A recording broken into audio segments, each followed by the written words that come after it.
I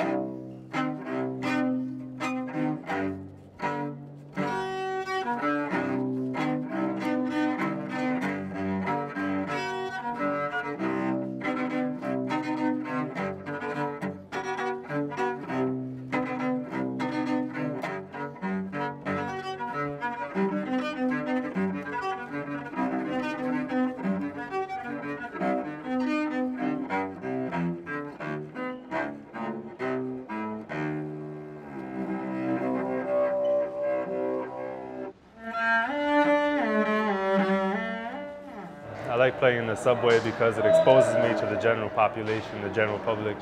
I get to interact with people of all different walks of life, all different races, ethnicities. Developed my entire style in the subway. Started playing in the subway in 2010. Me and this violinist, street violinist, got hired to play a wedding gig. And he brought me out so we could rehearse a little bit. But the subway is such a great environment to play the cello because the sounds just bounce off the walls, and you know, when it's quiet, when the train is not going by and you have like a good amount of time, you can really like hear the sound just echoing, and it's really beautiful. So I started improvising to begin with to kind of like adjust to the environment that's always like in flux, you know what I'm saying? Like I'm sitting still, but everything else around me is moving.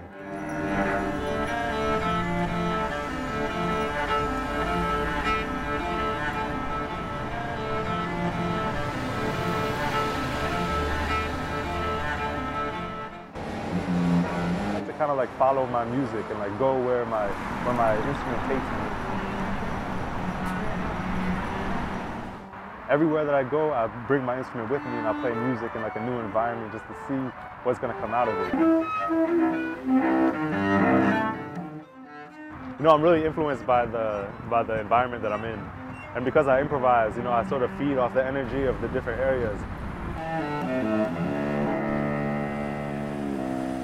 Yeah, I really like to play like in a beautiful location, you know, because when I play above ground and not in the subway, you know, I oftentimes will look for like a really beautiful place to play because I feel like my music kind of accents that, or is accented by it. So, you know, like I consider myself an artist and I just want to create something beautiful. When I hear the waves crashing, you know, it makes me want to play a little bit slower so I can hear the waves.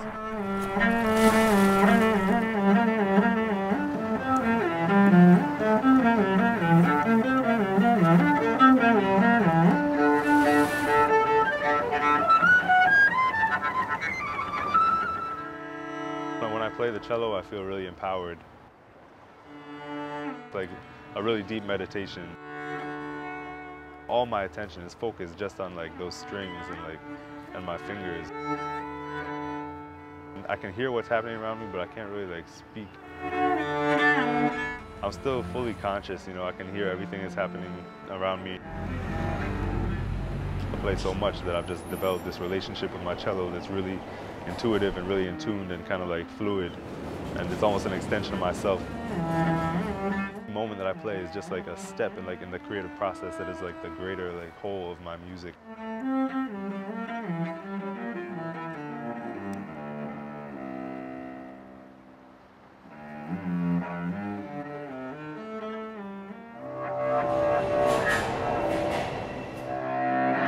Necessarily practice at home too much.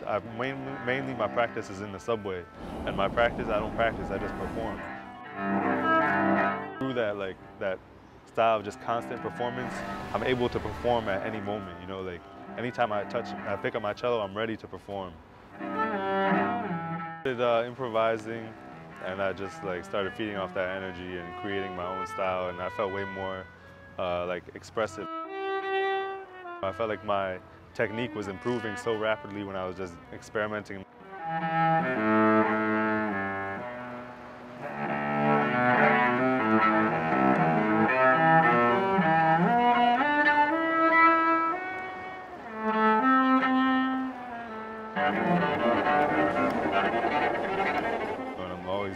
I'm always getting better. I'm always developing new tunes and new styles and techniques, and my thing's always changing, you know, so I'm constantly like excited and engaged in like my creative process. I think that if you start doing like what you're supposed to be doing, then a lot of good things are going to start happening. So, you know, a lot of good things started happening when I started pursuing my music. So, you know, it kind of like inspired me to just stick with it. I guess my main goal is just to master the cello and keep on like challenging myself and creating, you know, new pathways with like my artwork. You know, I'm not getting rich, but I feel free, man. You know, I can do whatever I want. And, you know, I work hard and I just pursue my goals, and, you know, it's like the American dream.